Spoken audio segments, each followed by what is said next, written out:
আসসালামু আলাইকুম প্রিয় দর্শক, এই যে আমার হাতে দেখতেছেন এটা হলো ইউরিয়া সার। যেমন অনেকে বলে এটা সাদা সার, কারণ অনেকে বাংলা হিসেবে বুঝে, ইউরিয়া অনেকে বুঝে না, অনেক কৃষকেরা বুঝে না, কারণ এগুলা ইউরিয়া সার মানে বাংলা সাদা সার, অনেকে সাদা সার বুঝেন। আজকে আমার এই যে এখানে রসুন দেখতেছেন, এই রসুনে আমি ড্যাপ সার এবং কি প্লাস একটু সাদা সার ব্যবহার করতে হয়। রসুনে সাদা সার ব্যবহার করতে হয় কারণ রসুন আপনার একটু উপরের দিকে উঠার জন্য, এটা শক্তি হওয়ার জন্য। যেমন আমি এখানে যে রসুনগুলো চাষ করছি এগুলো হইলো এই চায়না রসুন। আমার এই চায়না রসুন এই চট্টগ্রাম হাটাজারিতে কিংবা আমাদের এই চট্টগ্রাম বিভাগে আমি এই প্রথম চায়না রসুন নিয়ে আসলাম আপনাদের জন্য। তাই আমার চট্টগ্রামবাসী, নোয়াখালী, কুমিল্লা এবং কি সকলের প্রতি আন্তরিক ভালোবাসা রইল। সকলের প্রতি আমার এই আশা যেন সকল কৃষক সবাই যেন এই রসুনের চাষ করে। কারণ আমরা রসুন, আদা ও পেঁয়াজ নিয়ে আমাদেরকে বাইরের থেকে এই ডলার খরচ করে কিংবা টাকা খরচ করে আমাদেরকে আনতে হয়, আমাদেরকে খেতে হয়। অনেক সময় আমাদের দেশের দাম বেড়ে যায়।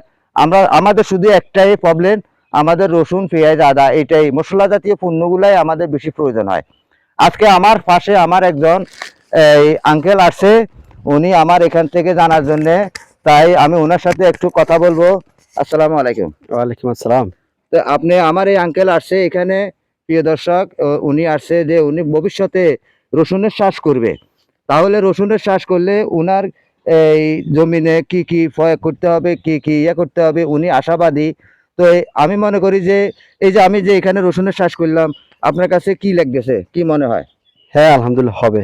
গাছ দেখে বোঝা যাচ্ছে অনেক হবে। হ্যাঁ, রসুন হবে না? হবে ইনশাআল্লাহ। তাহলে আপনি আমাদের এই চট্টগ্রাম, হাটাজারি কিংবা এই নোয়াখালী সকলের জন্য কি আপনি আহ্বান করেন সবাই লাগানোর জন্য? অবশ্যই উৎসাহিত করা উচিত, কারণ এরকম তো হয় না তেমন একটা, অনেকেই লাগায় না, হয়তো হবে কি হবে না এরকম কনফিউজ থাকে, হয় না, জি কিন্তু হবে এটা কনফার্ম। আলহামদুলিল্লাহ গাছ দেখা যাচ্ছে তো হবে। হ্যাঁ।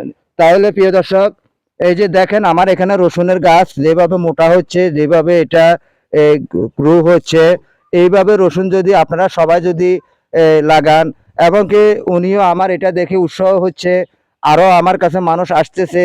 এবং আমি আমাদের এই আদর্শ গ্রামে আমি অনেক কৃষকের বলতেছি আপনারা চাষাবাদ করেন, কারণ আমি এখানে পরীক্ষা নিরীক্ষা চালাচ্ছি আমার এখানে রসুন হবে কিনা। তাহলে এই তারাও যেন ভবিষ্যতে রসুনের চাষ করতে পারে। তারা কিভাবে করবে, আপনারা কিভাবে চাষাবাদ করবেন, অবশ্যই আমাকে আপনারা কমেন্ট করবেন, কমেন্টের মাধ্যমে আপনারা জেনে নেবেন।